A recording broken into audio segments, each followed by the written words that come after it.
Chapter 2. Moonlight in Mondstadt. Nights in Mondstadt were always just as lively as when the sun was high. Those that worked during the day were off to enjoy the leisures that the City of Freedom had to offer. Namely wine and songs from the bards. With the Knights of Favonius protecting them from the dangers that lurked outside the city walls, why worry? After the storm terror incident, there was little to damper the good spirits of those blessed by the Oneshot-Genshin's grace.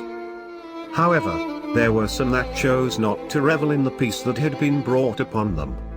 For those few, peace was but an illusion, a false ideal made to hide those from the turbulent winds blowing like a rage storm. They knew of the threats that loomed over Mondstadt at all times, and it was those threats that kept them vigilant and resolute. One such soul roamed outside the walls of Mondstadt, keeping close to the shores of Cider Lake.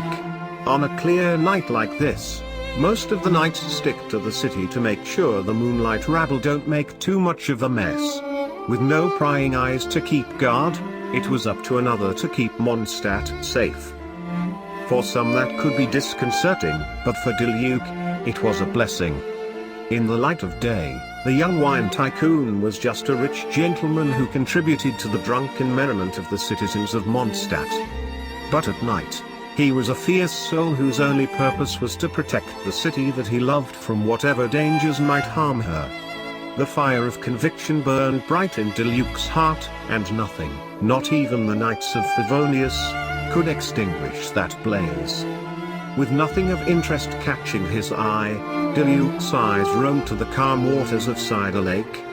There was not a cloud in the sky, and the reflections of the bright stars flickered across the lake. In the distance, the great tree of Windrise kept watch over the open plains of Mondstadt. A gentle breeze blew around him, catching his long red hair in its playful tumble through the air. Diluc always found solace in the light of the moon.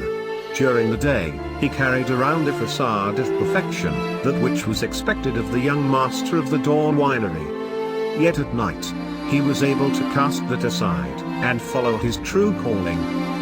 The thoughtful expression on Diluc's face hid the stormy tumult that raged in his heart. Ever since Dling was freed from the abyss mages that clouded his mind, Mondstadt had fallen back into its normal routine. All should have been fine, but Diluc knew better. His thoughts were constantly clouded with the same questions. Why did the Abyss Order target one of the four winds? Why now? What were they planning? It was no secret that they despised humanity and wanted to bring its end, but was it finally time for them to enact their nefarious plots? There was no telling what darkness hid on the other side of the horizon, and Diluc wasn't about to let it swallow Mondstadt without a fight. The pressures from both the Fatui and the Abyss Order weighed heavily on his shoulders, and while it wasn't only his burden to bear, the only one he could trust to deal with matters efficiently was himself. Unlike the knights, he wasn't bound by diplomatic chains. From the other side of the city walls, Diluc could hear the sounds of revelry and song from the drunkards and the sober that joined in on the fun. If any other chose to walk the same path that Diluc did, they might find jealousy at missing out on the fun, but he was content with his choices. Listening to the sounds of merriment and joy only served to fuel his fire. It was this that he wanted to protect. I see I'm not the only one who thought it was a good idea to take a short stroll on such a beautiful night. Diluc had been so focused on his thoughts that he missed the soft footsteps on the grass behind him.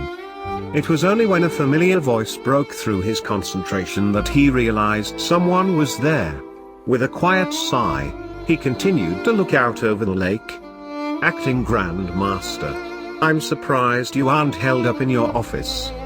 To what do I owe the pleasure? While he held back the usual vitriol that he held for the knights, there was still a bit of sarcasm in Diluc's tone. There is no need for such pleasantries. I'm taking a break from acting Grand Master right now. Very well then. To what do I owe the pleasure, Jean? No more sarcasm, but there was a faint hint of annoyance. If I'm being honest, I didn't expect anybody else to be out here. Diluc glanced to the side for a moment as Jean joined him next to the lake, looking out across the water with him. But if I had to find anybody, I'm glad it was you. Better than a drunkard about to fall face first into the lake. Better than a drunk? I'm flattered. Jean chuckled as she shook her head. You know I don't mean it like that. There was a stiff awkwardness in the air as silence fell between the two, but Diluc wasn't about to be the one to break it. Out of all the knights, in his eyes, Jean was the most tolerable, but only when she chose to carry herself as Jean. He admired the fact that she would work outside the knights if it came down to it, but as the acting Grand Master, there was only so much she could do without being tethered by politics. Are you still thinking about what happened? About Vlin?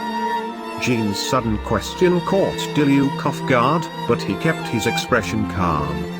How can I not? I'm glad I'm not alone in those feelings.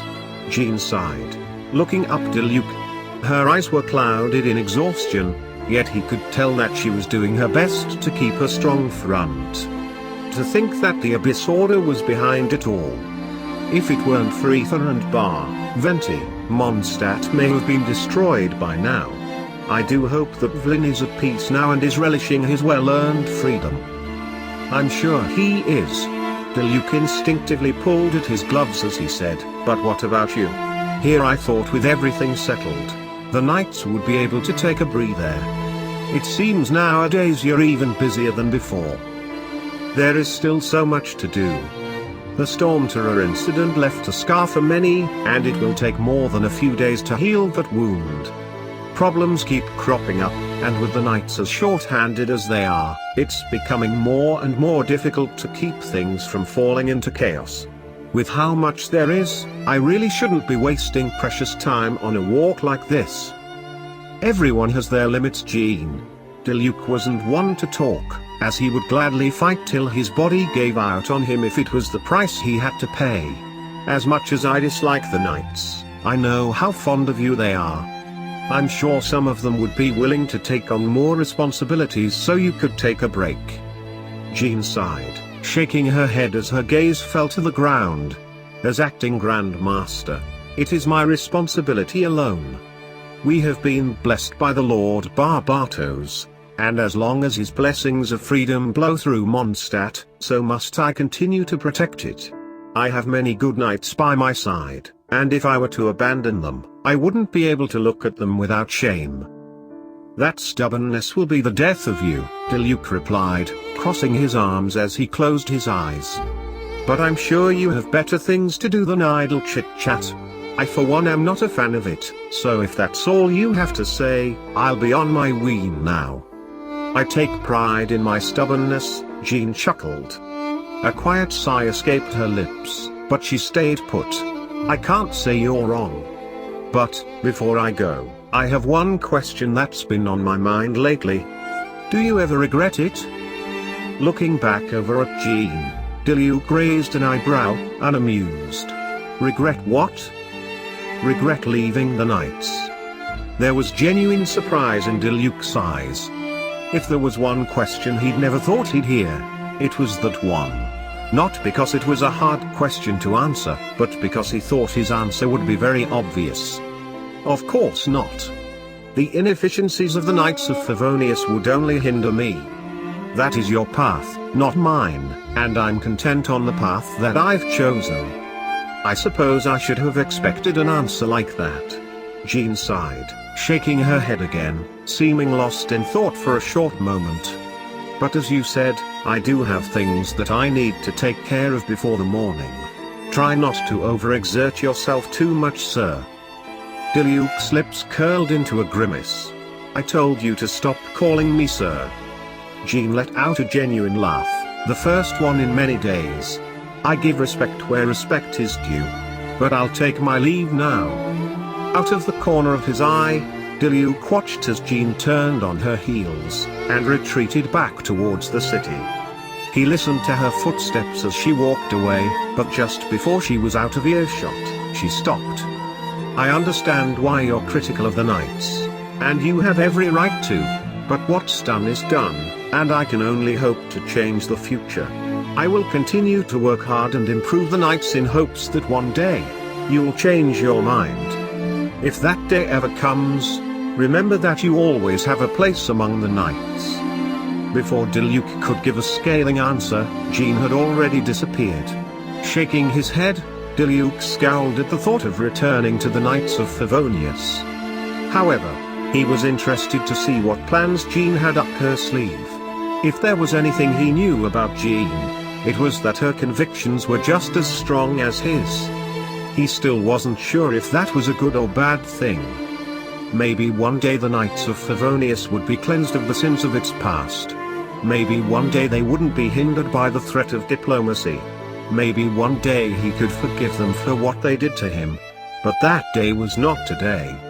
That day wasn't tomorrow, and it wasn't the next after that.